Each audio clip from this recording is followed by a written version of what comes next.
Hey guys, here we go into a video on Mr. Fundamentals, Deontay Wilder, in We Fight How We Train. So first we're going to be taking a look at his knockout of Stivern. We're going to be taking a look at Deontay Wilder's knockdown of Tyson Fury. And I want you to pay attention to, look at him jumping in with this jab, shooting the right hand. I want you to take a look at this, jumping with the jab, shooting the right hand. It's exactly the same. So we're going to be talking about why this is so important. And first off, I want to say that there's a channel out there that's it's a casual combat sports channel. It's not like a real combat sports channel. I don't think this guy actually trains any fighters, and I don't think that he should be training any fighters. But one of the things that this channel says, and the channel is Hard to Hurt, is that technique is overrated. Okay, now we can see that Deontay Wilder is a limited fighter. We all know that. Do we all think that Stivern is a limited fighter? Do we think that Tyson Fury is a limited fighter? Do we think that all the Luis Ortiz, do we think all the people that Wilder has beaten are limited fighters? Maybe in some respect. But how does a limited fighter wind up being the one to be on top, right? Well, it's because of fundamentals, right? And technique. Having nearly perfect technique in some area of his boxing. Because we know all the things that Deontay Wilder can't do. Slip punches, roll punches, throw hooks, right? Have an active guard, change positions. What do we know that he can do? We know that he can throw a 1-2. And how can you be so successful if that's all you can do? Well, he does it so well because he has nearly perfect technique, okay? And it's interesting that someone who wants to be like a combat sports trainer or coach or whatever could tell someone, who could possibly tell someone that's trying to learn from them, hey, little buddy, I've been a coach or I've been training in combat sports and mixed martial arts for my whole life. And I have all of this knowledge. I'm so glad that you come here to seek it. But all the things I've learned over the years are overrated. So just go in there and fight, right? Like, isn't that what he's saying if you're saying the technique is not that important? So another thing that he says is that there is not just only one way to do something, right? Which is true. But in the beginning, especially, you need to practice things with proper fundamentals so that you do them correctly. So one of the things that we're going to talk about is the jab, okay? So Deontay Wilder throws a nearly perfect jab. Not only is his left shoulder getting all the way to the line, see his hips, his weight is pointed in the middle of his foot. He didn't actually get his weight turned all the way over, but we can see his knee flexing this way and turning this way, his hip turning this way. We can see where his weight is on the back foot, right? We can see how far back his shoulder is, right? We can see all these things. Now, when you throw a perfect jab, your head is going to wind up on the inside, or rather if you're orthodox, it's going to be on the right side of your opponent's head, as well as the right side of your body. Now, when you go to throw your right hand, if you don't have this correctly, you're not going to be able to transition your weight from one position to the next position, right? So see how his head goes from one side of the line to the other? This is going to help him generate power. Now, if he doesn't throw a perfect jab and he keeps his head on the front foot, he's going to throw a right hand like Tyson Fury. Okay? Now, Tyson Fury has a habit of getting all his weight on the front foot, shooting a kind of a pendulum jab, and then rocking into his right hand, and that's why we don't see him smoking dudes like Deontay Wilder. Because when he throws his jab, it's flawed. It has poor technique. He doesn't get his weight to the back foot. Now, not only will that not allow you to get the weight into the punch for your next punch, right? But if you don't bring your weight to the back foot, when you take this step, you're not going to be able to get very far or get your weight to the back foot or even take this step. Because of the fact that if you're not transitioning your head off of your front leg and towards your back leg, the weight is still going to be stuck on your front leg, which stops you from taking a step, okay? Because your weight is already there. So you have to begin to start transitioning your weight to the back foot through the rotation of this jab, which allows you to throw your body weight to the back and take this step. Okay? Now, all of these things are working together so that he can make more than one move in the ring at a time. Okay? Notice, pay very close attention. He is not just shooting a jab. He is not just taking a step.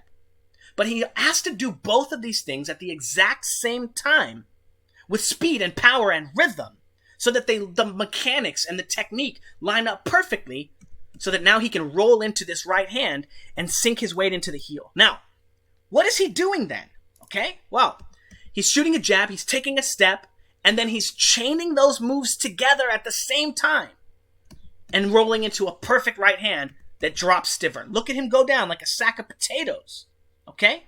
Now, if you don't have perfect technique, you will not be able to transition yourself from this part of the sequence in the jab into the step into the perfect rolling right hand, pendulum right hand. Because look it, he takes that step and he has to be planted here. Boom. Now he has to catch his weight in his heel in order to transition his weight to the front foot, in order to get that punch to work. And if you don't have perfect technique, this is not a technique you will ever be able to do. Okay?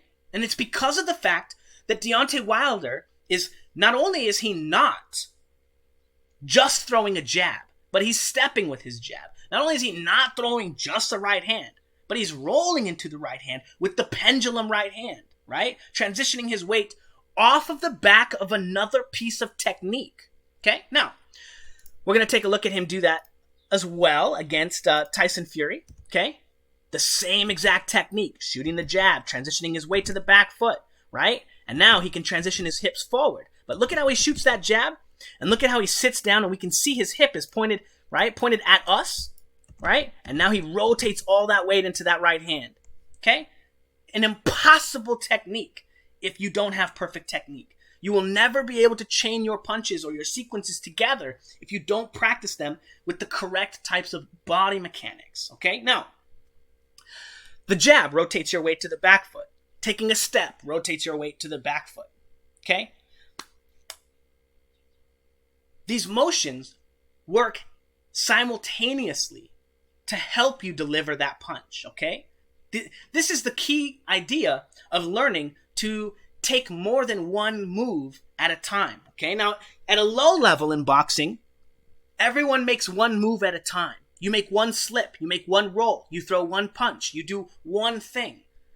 But at a high level, you have to have perfect technique so that you can start learning not only to make more than one move at a time, but so that you can also chain those moves together. And you're not just going to be chaining single weight transitions, right? You're going to be chaining very complex moves like jab, step, slip, transition your weight to the back foot. All of these things have to be executed at the same time. And if you haven't practiced them with perfect, very particular fundamentals, you will not be able to transition your weight into the next piece of the sequence. Okay? Now, with all that said, and we're going to be taking a look at the training in a second. With all that said, Fouts boxing theory, I have a very particular theory on technique and the way that I train it and the way that I teach it. And it's that one technique is only as good as the technique you can perform after it. Okay? There's no in between. If you can throw a killer right hand, like Deontay Wilder here, boom. But you can't make any moves after. If you can't slip, you can't roll. You can't throw a big left hook. You can't get your head off the line. You can't block. You can't do any of those things. Your right hand sucks. And the reason it sucks is because every single time you miss that punch, you are going to get lit up.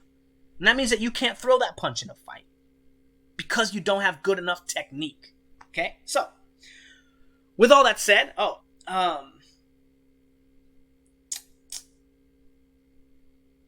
there's more about the technique stuff too. But we're going to come back to that. We're going to take a look at some of the techniques. Now, real quick, we're going to take a look at this video here. And this is one of the things that Deontay Wilder was practicing, slipping to the outside and coming in with the right hand. Now, in this scene, he's going to be throwing an uppercut. But I want you to pay attention to the motion, right? He gets to the line, baits here, slips to the outside, and now he comes back into the line with that uppercut. We fight how we train, right? Here he is going to use that move here, boom, boom, boom, and then he comes with an overhand right instead of an uppercut, and then the left uppercut instead. But we can see very, very clearly that he was practicing this move, getting to the outside of his opponent's line to set it up. Now, I also want to say that just because he practiced it, and just because it worked in the fight, doesn't mean it's a good technique, okay? So there may be a lot of coaches who are trying to jump onto the film study coaching thing and teach technique and teach, oh, I saw this in a fight one time, here's a move. But be careful, guys. That doesn't mean that they know the shit about boxing. That doesn't mean that they understand whether or not that technique should be applied there. Okay? Tom Yankello. Idiot. So, practicing it, right? We fight how we train. Even if it's not good, right? Even if it's poor technique, right? Even if it's a bad idea. If you train that way, you will fight that way. So make sure you understand where your habits are. Now, we're going to take a look at Deontay Wilder practicing his right hand. And as we can see, he's going to be taking that step, boom, boom, blasting into that shot. And he practices it exactly how he trained it. Now, it's not a jab, right? He's throwing it more like a hook. But he's transitioning his way toward the back foot. He's taking a step at the same time. And he's leaning into that right hand, right? And he's going to practice this over and over and over and over and over again. And that is all the magic there is to it, okay? That's just how he practices it. As we can see here, he's doing the same thing. He's doing it again with a hook, taking a step. As he does, we can see his weight transition to his back foot. And now he takes that step, transitions his way to his heel, and now he's in position to throw that right hand, right? And again, he's going to do that over and over and over again. Well, he's going to practice some other shit too, you know. But we're going to actually move back here now. And actually, first, we're going to take a look at him doing that to Tyson Fury, okay? But what I want you to pay attention to in this clip is how he's trying to set that motion up, okay? He's trying to get his weight to the front foot. He's trying to step with that jab, okay? And see him step with that jab right there? Look at how close he is. But he's still stepping with this jab, trying to pendulum into his right hand, okay? This is a very important idea. Again, because of the fact that it's important that you practice your technique and your punches and everything with perfect technique. Now, I did call Deontay Wilder Mr. Fundamentals. But it's also important that you can do these moves individually. Okay, so even though Wilder is doing all the things correctly, where he's chaining the most important parts together, you still have to practice them with fundamentals and do them without all the extra moves, without the step, right? Without the jumping forward, right? The pendulum step forward, okay? So you still want to be able to practice that move and make it work without stepping, and that is one of the things that, because Deontay Wilder always practices it with the step and the hook or the step and the jab into the right hand, he can only throw it like that too. As we see him take that step right there. Whoops. Here. And try to force himself into stepping with that punch. He doesn't look like he gets clocked right there by Fury 2.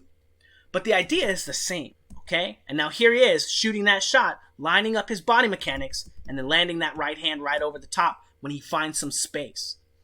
Now we're going to take a look at Tyson Fury 2. Wilder Fury 2. And we're going to take a look at Deontay Wilder trying to get into that rhythm, right? Again, he has to step with that shot, okay? So here he is trying to get into a position where he can step with that shot, but Tyson Fury isn't letting him onto the line. He isn't letting him cross. He isn't letting him get his weight to the front foot so he can jump into that jab and throw that right hand, and that allows Tyson Fury to time him and find his own punch, okay? It's very, very, very important that we understand that idea. Now, round 2. Here we go. We'll look at the distance that he has here in between him and Tyson Fury and how he's able to land this punch here now, okay? Very, very similar idea, but he's going to be shooting that jab, boom, controlling the space. And now watch. He's going to extend that lead hand, take this step at the same time, transition his weight to the back foot, boop, and now all his weight is on the back foot, so he can take a step into that big right hand. And again, he has to have space on his line where his opponent is not controlling him and keeping him from taking that step, keeping him from stepping forward, right? Keeping him from getting to the front foot to land that punch, okay? Very, very, very important for him.